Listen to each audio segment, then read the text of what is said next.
எல்லாருக்கும் வணக்கம். இது நம்ம டெய்லி டோஸ் சேனல். நான் உங்கள் கமல்ஜி. இன்றைக்கி இந்த வீடியோவில் 12th பாலிட்டியில் 3 பாடம், சட்டமன்றம், ஆட்சித்துறை, நீதித்துறை, ஓகேங்களா? ஸோ இந்த 3 பாடத்தில் வந்து 100 முக்கியமான கேள்வி பார்க்க போகிறோம். ஃபாஸ்ட்டாக பார்த்துடலாம். ஸோ 12th பாலிட்டி படிக்காதவங்க இந்த கொஸ்டின்ஸை மட்டும் நல்லா படிச்சுக்கோங்க, ஓகேவா? ஆல்ரெடி படித்தவங்க இதை நல்லா ரிவிஷன் பண்ணிக்கோங்க, சரியா? ரைட், வீடியோவை கொஞ்சம் கூட ஸ்கிப் பண்ணாமல் பாருங்கள். இதில் பார்ட் 1ல் 50 முக்கியமான கேள்வி பார்க்க போகிறோம். ரைட், வாங்க ஃபஸ்ட்டு கொஸ்டினுக்கு போகலாம். மாநில மற்றும் மத்திய அரசுக்கு பொதுவான அனைத்து இந்திய தேர்வாணையத்தை உருவாக்க நாடாளுமன்றத்துக்கு மாநிலங்களவை அதிகாரம் அளிப்பதை கூறும் விதி 312. குடியரசுத் தலைவர், துணை குடியரசுத் தலைவர், உச்சநீதிமன்ற, உயர்நீதிமன்ற நீதிபதிகளை பதவி நீக்கும் முறைக்கு நாடாளுமன்றத்தில் என்ன பேர்? பழிச்சாட்டுதல். கூற்றுகளை ஆராய்க பாருங்கள். இதில் நான் சரியான ஆன்சரை மட்டும் சொல்லிடுறேன். இதுக்கான ஆன்சர் வந்து பார்த்திங்கன்னா 1, 3, 4 சரி, 2 தவறு. அப்போ சரியானதை பார்க்கலாமா? தேசிய அரசின் அனைத்து அரசமைப்பு துறையின் தலைவர் குடியரசுத் தலைவர். குடியரசுத் தலைவரோட தகுதி தேர்தல் பற்றி கூறுவது 58. விதி 61 குடியரசுத் தலைவரின் பதவி நீக்கம் பற்றி குறிப்பிடுகிறது. ரைட், நெக்ஸ்ட்டு, சட்டமன்ற அமர்வில் இல்லாத காலங்களில் ஆளுநர் எந்த சட்டம் கீழ் அவசர சட்டங்களை பிறப்பிக்கலாம்? சொல்லுங்கள். ஆர்டிகல் 213. இப்போ ஆளுநரோட அவசர சட்டம்னா 213, குடியரசுத் தலைவரோட அவசர சட்டம்னா 123, குடியரசுத் தலைவர் உச்சநீதிமன்ற தலைமை நீதிபதிக்கு ஆலோசனை வழங்குவது 143. முடிவு செய்யும் வாக்கு கேஸ்டிங் ஓட்டுடன் தொடர்புடையவர் யார்? சபாநாயகர். இந்திய அரசியலமைப்பில் டேஷ் பகுதி குடியரசுத் தலைவரோட நெருக்கடி கால அதிகாரங்கள் பற்றி குறிப்பிடுது. ரொம்ப முக்கியமான ஒரு கேள்வி. பகுதி 18 நம்ம படிச்சிருப்போம். தேசிய நெருக்கடி 352, மாநில நெருக்கடி 356, நிதி நெருக்கடி 360. நாடாளுமன்றத்தில் ஈரவை முறையானது எந்த 2 நாடுகளின் முறையின் அடிப்படையில் உருவாக்கப்பட்டது? British, America. எங்க 12th பாலிட்டி படிக்கணுமா அப்படின்னு டவுட் இருக்கக்கூடாதுங்க, ரொம்ப முக்கியங்க, சரியா? 10th பாலிட்டி படிச்சிங்கன்னா 12th பாலிட்டி கண்டிப்பாக படிக்கணும். அப்படி படிக்காதவங்க இதை மட்டுமா நல்லா கொஸ்டின்ஸ் நல்லா பார்த்துக்கோங்க. நிதிநிலை கூட்டுத்தொடர், இதுக்கான ஆன்சர் 2, பிப்ரவரி டு மே.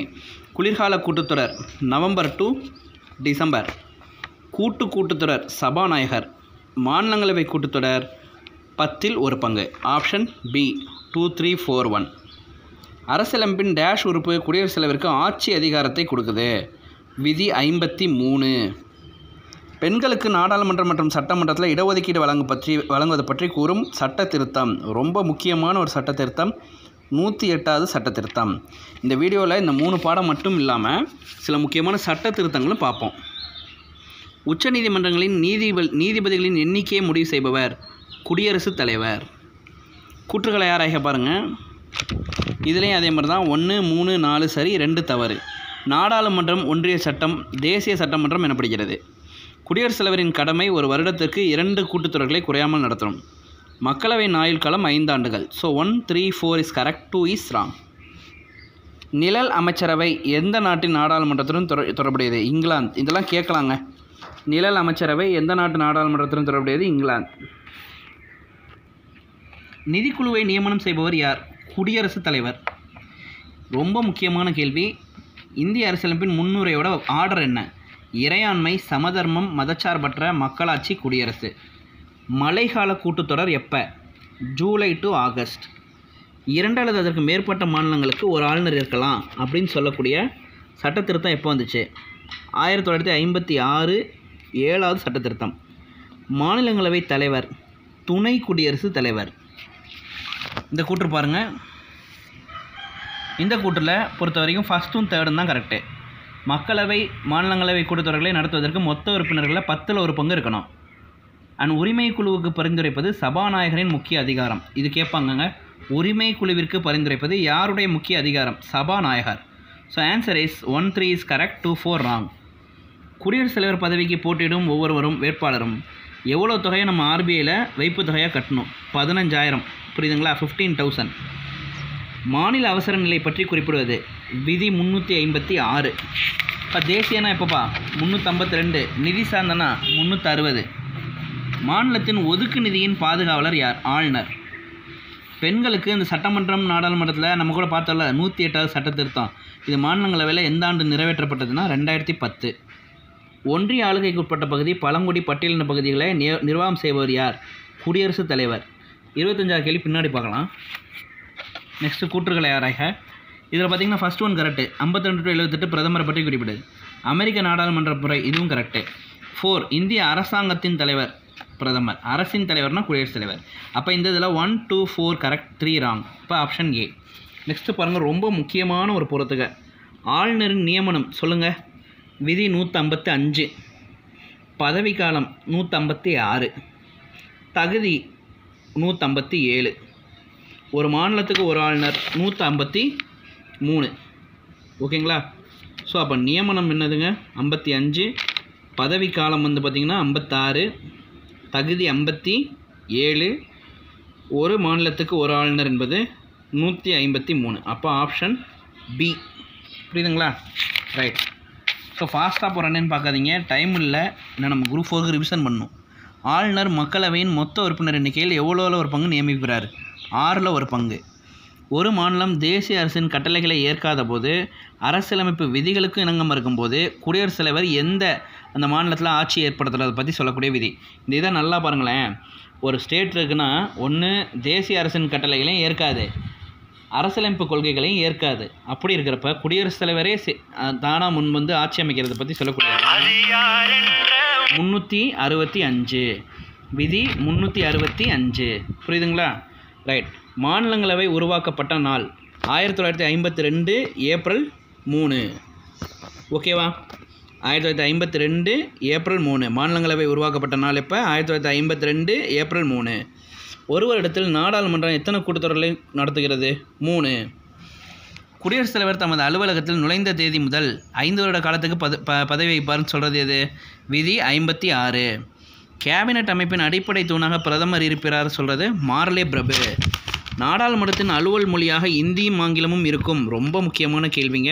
இந்திய ஆங்கிலமும் அலுவல் மொழியாக இருக்கும்னு சொல்லக்கூடிய விதி 120.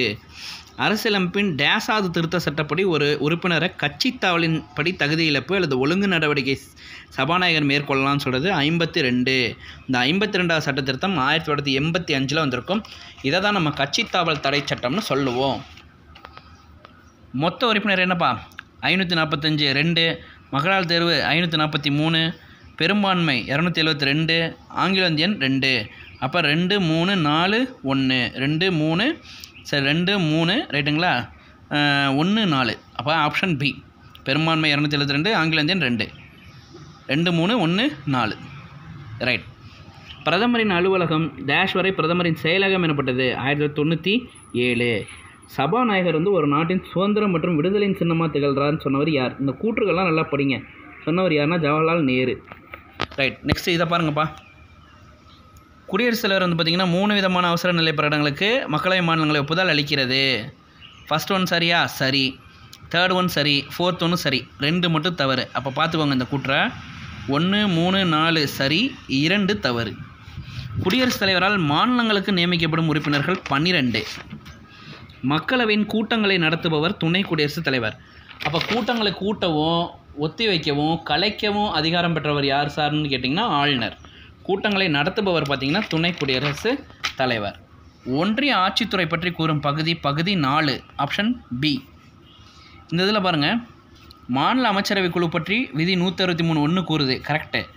ஆளுநர் மாநில சட்டமன்றத்தின் பகுதி என்ன சொல்வது? 168வது பிரிவு. இது ஷார்ட்கட்டாக பார்க்கலாம் பாருங்களேன். ஆளுநர் மாநில சட்டமன்றத்தின் ஒரு பகுதி, அதுதான் ஷார்ட்கட்டு. 8 16 16ஓட ஒரு பகுதி தானே 8. அப்போ பகுதி பாதின்னு வச்சுக்கோங்க. 168.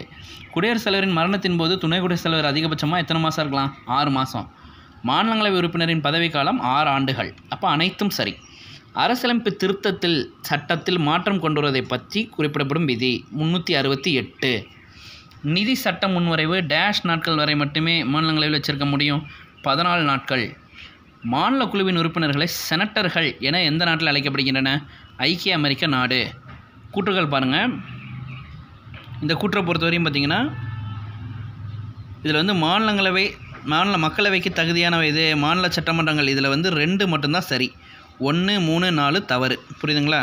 அப்போ 1 3 4 தவறு, 2 மட்டும் சரி. அப்போ மாநில சட்டமன்றம் குறித்து என்ன விதி சொல்லுது? 152 to 237. 152 to 237. ரைட்டா? குடியரசுத் தலைவருக்கும் அமைச்சர் குழுவிற்கும் பாலமாக இருக்கிறவர் யார்? பிரதமர். நிதி சட்ட முன்வரைவு யார் பரிந்துரையின்படி அடிப்படையில் மட்டுமே? குடியரசுத் தலைவர் பரிந்துரை. இந்திய அரசியலமைப்பின் எத்தனாவது அட்டவணையில் மத்திய மாநில சட்ட ரீதியான அதிகாரம் இருக்குது? 7. ஆளுநர் குடியரசுத் தலைவரின்படி மாநில அரசின் பணிகளை மேற்கொள்ளலாம்னு சொல்கிறது 356. நண்பர்களே, இந்த 10 நிமிஷம் கரெக்டாக ஸ்பெண்ட் பண்ணியிருந்தீங்கன்னா நீங்கள் கண்டிப்பாக 12th பாலிட்டியில் ஒரு 50 முக்கியமான கேள்விகளை பார்த்துட்டிங்கன்னு அர்த்தம். பார்ட் 2 சீக்கிரம் போடுறேன் பாருங்கள். இந்த வீடியோ எப்படி இருந்துச்சுன்னு கொஞ்சம் கமெண்ட் சொல்லுங்கள். உங்கள் நண்பர்களுக்கும் ஷேர் பண்ணுங்கள். தேங்க்யூ.